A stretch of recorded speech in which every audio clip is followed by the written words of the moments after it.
രാത്രി ഏകദേശം 8 മണിയോടുകൂടി സേലത്ത് നിന്നും ചെന്നൈ എഗ്മോറിലേക്കുള്ള എക്സ്പ്രസ് ട്രെയിൻ പ്ലാറ്റ്ഫോമിൽ കിടക്കുകയായിരുന്നു.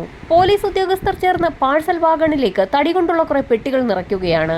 പെട്ടികൾ നിറച്ചു കഴിഞ്ഞതോടുകൂടി സീൽ ചെയ്ത് വാഗൺ മുഴുവൻ ക്ലോസ് ചെയ്യുകയും ചെയ്തു. പല സ്റ്റേഷനുകളിലും ട്രെയിൻ നിർത്തേണ്ട ആവശ്യകത ഉള്ളതുകൊണ്ട് തന്നെ സീൽ ചെയ്ത വാഗണുകളെ അനുഗമിക്കുന്ന പോലീസ് ഉദ്യോഗസ്ഥർ ഓരോ സ്റ്റേഷനിലെത്തുമ്പോഴും ഇറങ്ങി വാഗൺ പരിശോധിക്കുന്നത് അനിവാര്യമായിരുന്നു. രാത്രി ഏകദേശം 12:30 മണിയോടുകൂടി ട്രെയിൻ വിരുദ്വാജൽ സ്റ്റേഷനിലെത്തിയ സമയത്ത് 1 മണിക്കൂറോളമാണ് അവിടെ ട്രെയിൻ പിടിച്ചിട്ടതിന് കാരണം ഇതുവരെ വാഹനം ഓടി വന്നത് ഡീസൽ എഞ്ചിനിലായിരുന്നു. ഇനി അത് ഇലക്ട്രിക് എഞ്ചിനിലേക്ക് മാറ്റുന്നതിന് വേണ്ടിയാണ് ട്രെയിൻ അവിടെ പിടിച്ചിട്ടത്. ആ സ്റ്റേഷനിലെത്തിയപ്പോഴും പോലീസ് സംഘം പതിവ് പോലെ തന്നെ സീൽ ചെയ്ത വാഗൺ പരിശോധിച്ചു. പിന്നീട് യാത്ര തുടർന്ന് വെളുപ്പിന് ഏകദേശം 3:45 മണിയോടുകൂടി ചെന്നൈ സ്റ്റേഷനിലെത്തി. സീൽ ചെയ്ത വാഗൺ പോലീസ് സംഘത്തിന്റെ അകമ്പടിയോടുകൂടി ചെന്നൈയിലേക്ക് കൊണ്ടുപോകുന്നതിന് ഒരു കാരണമുണ്ടായിരുന്നു. ആ വാഗണിനുള്ളിൽ ഇന്ത്യൻ ഓവർസീസ് ബാങ്കിന്റെ സേലം ശാഖയിൽ കളക്ട് ചെയ്തിട്ടുള്ള 342 കോടി രൂപയായിരുന്നു ഉണ്ടായിരുന്നത്. പഴക്കമുള്ള നോട്ടുകളായതുകൊണ്ട് തന്നെ റിസർവ് ബാങ്കിന് കൈമാറുന്നതിന് വേണ്ടി കൂടിയായിരുന്നു ചെന്നൈയിലേക്ക് അവ കൊണ്ടുവന്നത്. 3:55 ചെന്നൈ സ്റ്റേഷനിലെത്തിയ ട്രെയിനിൽ നിന്നും നോട്ടുകെട്ടുകൾ അടങ്ങിയ വാഗൺ വേർപെടുത്തി പ്രത്യേക യാർഡിലേക്ക് മാറ്റി. വാഗൺ ഏറ്റുവാങ്ങുന്നതിനായി 11 മണിയോടുകൂടി റിസർവ് ബാങ്കിന്റെ ഉദ്യോഗസ്ഥർ ചെന്നൈ സ്റ്റേഷനിലേക്ക് എത്തി. RBI ഉദ്യോഗസ്ഥരുടെ സാന്നിധ്യത്തിൽ തന്നെ റെയിൽവേ പോലീസ് വാഗണിൽ ഒട്ടിച്ചിട്ടുണ്ടായിരുന്ന സീലുകൾ അഴിച്ചു മാറ്റുകയും വാഗൺ തുറക്കുകയും ചെയ്തു. 226ാമത്തെ പെട്ടിയിൽ തുടങ്ങി 1ാമത്തെ പെട്ടിയിൽ വരെ വരത്തക്ക രീതിയിലാണ് പണം അടുക്കിയിട്ടുണ്ടായിരുന്നത്. പെട്ടികൾ ഓരോന്നായി എണ്ണി പുറത്തേക്കെടുക്കുന്ന സമയത്ത് 14ാമത്തെ പെട്ടി എത്തിയപ്പോഴായിരുന്നു നടുക്കുന്ന ഒരു കാഴ്ച ഉദ്യോഗസ്ഥർ കാണുന്നത്. 14ാമത്തെ പെട്ടി തുറന്നു കിടക്കുകയാണ്. തൊട്ടപ്പുറത്തായി 20ാമത്തെ പെട്ടിയും തുറന്നു കിടക്കുന്ന ഒരു കാഴ്ചയാണ് പിന്നീട് അവർ കണ്ടത്. 20ാമത്തെ പെട്ടിയിൽ നിന്നും 500 രൂപയുടെ 80,000 നോട്ടുകളാണ് കാണാതെയായിട്ടുള്ളത്. ഏകദേശം 4 കോടി രൂപയാണ് കാണാതെയായിരിക്കുന്നത്. 14ാമത്തെ പെട്ടിയിൽ നിന്നാകട്ടെ 500 രൂപയുടെ 35,000 നോട്ടുകൾ മിസ്സിംഗ് ആണ്. ഏകദേശം 5,75,00,000 രൂപയോളം നഷ്ടമായിരിക്കുകയാണെന്ന് റെയിൽവേ പോലീസിനും RBI ഉദ്യോഗസ്ഥർക്കും മനസ്സിലായി. വാഗണിനുള്ളിൽ എങ്ങനെയാണ് കള്ളൻ കയറിയതെന്ന് സംശയം തോന്നിയ പോലീസ് സംഘം വാഗണിലൂടെ മുൻപോട്ട് നടന്നു. അല്പം ദൂരം പിന്നിട്ട സമയത്തായിരുന്നു ഞെട്ടിക്കുന്ന ഒരു കാഴ്ച അവർ കാണുന്നത്. ആ വാഗണിന് മുകളിലായി 2 അടി നീളത്തിലും വീതിയിലുമായി വലിയൊരു ദ്വാരം ആരോ ഉണ്ടാക്കിയിരിക്കുകയാണ്. ആ ദ്വാരത്തിലൂടെ കള്ളന്മാർ വാഗണിനുള്ളിലേക്ക് ഇറങ്ങി നോട്ടുകെട്ടുകൾ കടത്തിക്കൊണ്ട് പോയിരിക്കുകയാണെന്ന് പോലീസിന് വ്യക്തമായി. വാർത്ത നാടാകെ പരന്നതോടുകൂടി പ്രദേശമാകെ ആളുകളെ കൊണ്ടും റെയിൽവേയുടെ അടക്കമുള്ള ഉദ്യോഗസ്ഥരെ കൊണ്ടും നിറഞ്ഞു. ഓടിക്കൊണ്ടിരുന്ന ട്രെയിനിൽ നിന്നും 5.25 കോടി രൂപ അർദ്ധരാത്രിയോടുകൂടി കളവ് പോയിരിക്കുന്നു എന്നുള്ള വാർത്തയായിരുന്നു നാടാകെ പരന്നത്. പോലീസ് വിവരമറിയിച്ചതിനെ തുടർന്ന് ഫോറൻസിക് സംഘം സംഭവസ്ഥലത്തേക്ക് എത്തുകയും വിശദമായ പരിശോധന നടത്തുകയും ചെയ്തു. ഫോറൻസിക് സംഘത്തിന്റെ പരിശോധനയിൽ 4 വിരലടയാളങ്ങളും ചില രക്തക്കറകളും കണ്ടെത്തി. വിദഗ്ധരടങ്ങുന്ന അന്വേഷണ സംഘത്തെ പല ദിക്കിലേക്കും ഉടൻ തന്നെ ഉന്നത ഉദ്യോഗസ്ഥർ അയക്കുകയും ചെയ്തു. സേലത്ത് നിന്നും പുറപ്പെട്ട ട്രെയിൻ ചെന്നൈ വരെ എത്തുന്നതിനിടയിൽ നിരവധി സ്റ്റേഷനുകൾ ഉണ്ടായിരുന്നു. എവിടെ വെച്ചാണ് കൃത്യം നടന്നിരിക്കുന്നതെന്ന് മനസ്സിലാക്കുക എന്നുള്ളതായിരുന്നു പോലീസിന്റെ ആദ്യഘട്ട നടപടി. പെട്ടികൾ കൊണ്ടുവന്ന പാഴ്സൽ വാനിനെ കുറിച്ച് തന്നെ ആദ്യം അന്വേഷിക്കാൻ പോലീസ് സംഘം തീരുമാനിച്ചു. നേരത്തെ കൂട്ടി പാഴ്സൽ വാനിൽ ദ്വാരമിട്ടതിന് ശേഷമാണോ അത് കൊണ്ടുവന്നതെന്നുള്ളതായിരുന്നു പോലീസിന്റെ സംശയം. അന്വേഷണ സംഘം അന്വേഷിച്ച് ഒടുവിൽ കേരളത്തിലെത്തി. എറണാകുളത്തെ യാർഡിലായിരുന്നു പാഴ്സൽ വാൻ സർവീസ് ചെയ്തിരിക്കുന്നത്. ആ സ്റ്റേഷനിലുണ്ടായിരുന്ന മുഴുവൻ CCTV വിഷ്വൽസ് കളക്ട് ചെയ്യുകയും എല്ലാ ഉദ്യോഗസ്ഥരെയും തലങ്ങും വിലങ്ങും ചോദ്യം ചെയ്യുകയും ചെയ്തു. ചെന്നൈ പോലീസ് ഉദ്യോഗസ്ഥർ 4 ദിവസമാണ് എറണാകുളത്ത് താമസിച്ച് മുഴുവൻ റെയിൽവേ ഉദ്യോഗസ്ഥരെയും ചോദ്യം ചെയ്തത്. എല്ലാ CCTV വിഷ്വൽസും പരിശോധിച്ച സമയത്ത് ഒരു കാര്യം വ്യക്തമായി. ഇവിടെ നിന്ന് വണ്ടി പുറപ്പെടുന്ന സമയത്ത് ട്രെയിനിന്റെ മുകൾ ഭാഗം ക്ലോസ്ഡ് ആണ്. യാതൊരു വിധത്തിലുള്ള ദ്വാരവും ഉണ്ടായിരുന്നില്ല. എറണാകുളത്ത് വെച്ചല്ല അത്തരത്തിലൊരു ദ്വാരം ഇട്ടിരിക്കുന്നതെന്ന് പോലീസിന് വ്യക്തമായതോടുകൂടി അടുത്ത അന്വേഷണം സേലത്തുള്ള IOB ബാങ്ക് കേന്ദ്രീകരിച്ചായി. IOB ബാങ്കിൽ നിന്ന് 342 കോടി രൂപ റിസർവ് ബാങ്കിലേക്ക് കൊണ്ടുപോകുന്നതറിയാവുന്ന 2 സ്ഥാപനങ്ങൾ, ഒന്ന് റിസർവ് ബാങ്ക് ഓഫ് ഇന്ത്യയും IOB ബാങ്കിന്റെ സേലം ശാഖയുമാണ്. പിന്നെ ഹെഡ് ഓഫീസിനും അറിയാം. അതല്ലാതെ ഡ്യൂട്ടിയിലുള്ള പോലീസുകാർക്ക് പോലും പെട്ടിക്കുള്ളിലുള്ളത് എന്താണെന്ന് അറിയില്ല. അങ്ങനെയെങ്കിൽ ഈ വാർത്ത എവിടെ വെച്ച് എങ്ങനെ ലീക്കായി എന്നുള്ളത് കണ്ടുപിടിക്കേണ്ടത് അനിവാര്യമാണെന്ന് പോലീസിന് മനസ്സിലായി. IOBയിൽ ഉണ്ടായിരുന്ന മുഴുവൻ ഉദ്യോഗസ്ഥരെയും പോലീസ് സംഘം വിശദമായ ചോദ്യം ചെയ്യലിന് വിധേയമാക്കി. അതോടൊപ്പം തന്നെ പണം സൂക്ഷിക്കാനായി 300-ലധികം വരുന്ന തടിപ്പെട്ടികളാണ് ഉണ്ടാക്കിയിരുന്നത്. തടിപ്പെട്ടികൾ ഉണ്ടാക്കിയിട്ടുള്ള കടകൾ കേന്ദ്രീകരിച്ചും പോലീസ് അരിച്ചു പറക്കിയുള്ള അന്വേഷണമാണ് നടത്തിയത്. സേലം മുതൽ ചെന്നൈ വരെയുള്ള എല്ലാ റെയിൽവേ സ്റ്റേഷനുകളും കേന്ദ്രീകരിച്ചുള്ള CCTV ഫൂട്ടേജുകൾ കളക്ട് ചെയ്തതിൽ നിന്നും അവിടെയെങ്ങും തന്നെ ഒരു തരത്തിലുമുള്ള ക്രൈം ആക്ടിവിറ്റീസ് നടന്നിട്ടില്ല എന്നുള്ളത് പോലീസിന് വ്യക്തമായി. അതോടുകൂടി ഓടിക്കൊണ്ടിരിക്കുന്ന ട്രെയിനിൽ വെച്ച് തന്നെയാണ് കൃത്യം നടത്തിയിരിക്കുന്നതെന്ന് പോലീസ് നിഗമനത്തിലെത്തി. അങ്ങനെയെങ്കിൽ ക്രൈം എവിടെ വെച്ചായിരിക്കാം നടന്നിരിക്കുന്നതെന്ന് മനസ്സിലാക്കുന്നതിനായി ഒടുവിൽ സാറ്റലൈറ്റ് പിക്ചേഴ്സ് എടുക്കാൻ തന്നെ പോലീസ് സംഘം തീരുമാനിച്ചു. ആ ഒരു ട്രെയിൻ മാത്രം കേന്ദ്രീകരിച്ച് സാറ്റലൈറ്റ് പിക്ചേഴ്സ് എടുക്കുക എന്നുള്ളത് വളരെ ശ്രമകരമായ ദൗത്യമായിരുന്നു. സാറ്റലൈറ്റ് വിഷ്വലുകൾ പരിശോധിച്ച സമയത്ത് സേലത്ത് നിന്നും ബിരുദ്വാജൽ സ്റ്റേഷന് സമീപം എത്തുന്ന സമയത്ത് ട്രെയിനിന് മുകളിൽ ചില മൂവ്മെന്റ്സുകൾ ഉണ്ടായിട്ടുണ്ട് എന്നുള്ളത് ചെറിയ രീതിയിൽ വ്യക്തമായി കാണാൻ തുടങ്ങി.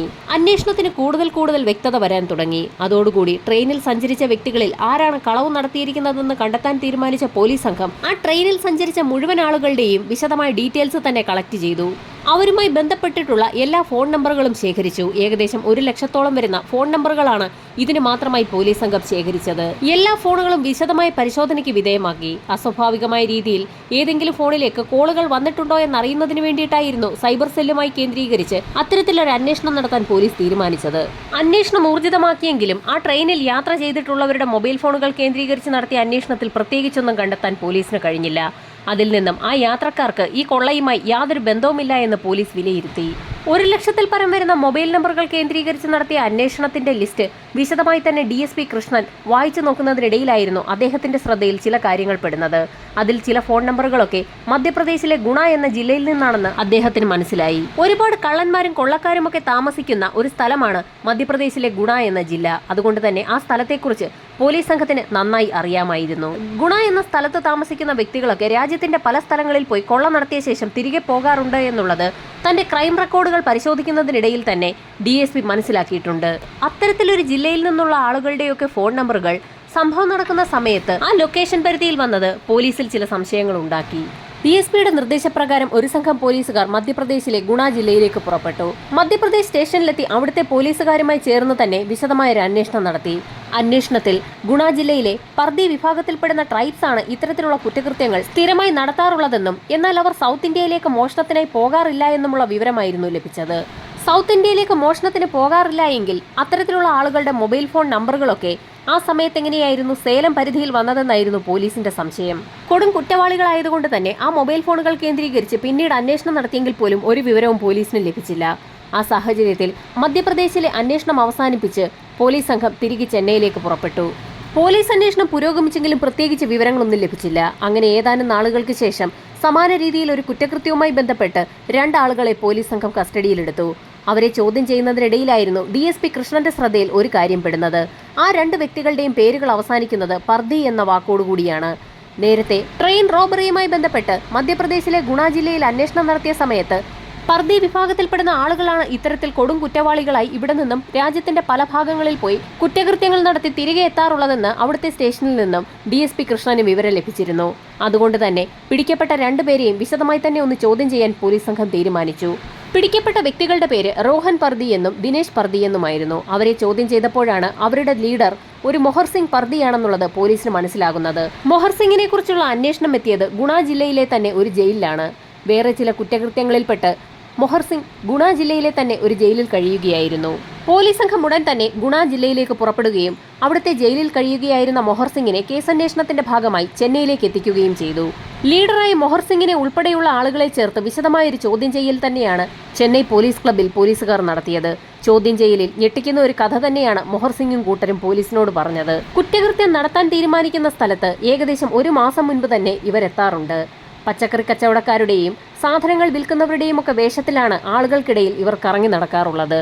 രാത്രികാലങ്ങളിൽ റെയിൽവേ ലൈനിന്റെ വശങ്ങളിലോ ഏതെങ്കിലും പാലത്തിനടിയിലോ റോഡിന്റെ വശങ്ങളിലോ ടെന്റ് കെട്ടിയാണ് ഇവരുടെ താമസം. അവിടെ താമസിക്കുന്ന 1 മാസം കൊണ്ട് കൊള്ളയടിക്കേണ്ട സ്ഥലത്തെപ്പറ്റിയും കൊള്ളയടിക്കേണ്ട രീതികളെപ്പറ്റിയുമൊക്കെ അവർ വിശദമായി തന്നെ പ്ലാൻ ചെയ്യും. വൻതോതിൽ ഇന്ത്യ ഒട്ടാകെ ഓടി നടന്ന് കൊള്ള നടത്തി പോകുന്ന ഈ സംഘത്തിന് സംരക്ഷണം ഒരുക്കുന്നത് അവരുടെ ഗ്രാമം തന്നെയാണ്. ഡൽഹി, ഹരിയാന, പഞ്ചാബ്, ഉത്തർപ്രദേശ് എന്നിവിടങ്ങളിലൊക്കെ സ്ഥിരമായി മോഷണം നടത്തി പിടിക്കപ്പെടുമെന്നുള്ള ഒരു ഘട്ടം വന്നപ്പോഴാണ് സൗത്ത് ഇന്ത്യയിൽ മോഷണം നടത്തുന്നതിനായി സംഘം പുറപ്പെട്ടത്.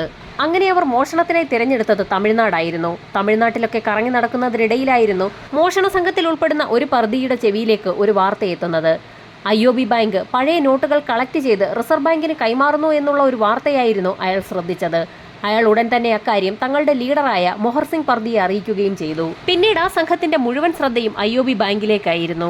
കളക്ട് ചെയ്യപ്പെട്ട 342 കോടി രൂപയുടെ പഴയ നോട്ടുകൾ IOB ട്രെയിൻ മാർഗം ചെന്നൈയിലേക്ക് കൊണ്ടുപോകുന്നു എന്ന് മനസ്സിലാക്കിയ സംഘം വിശദമായ ഒരു പ്ലാൻ തന്നെ തയ്യാറാക്കി. മുഴുവൻ തുകയും അടിച്ചുമാറ്റാൻ തീരുമാനിച്ച മൊഹർ സിംഗിന്റെ സംഘം ചെന്നൈ മുതൽ സേലം വരെയുള്ള റൂട്ടിൽ 20 തവണയാണ് യാത്ര ചെയ്തത്.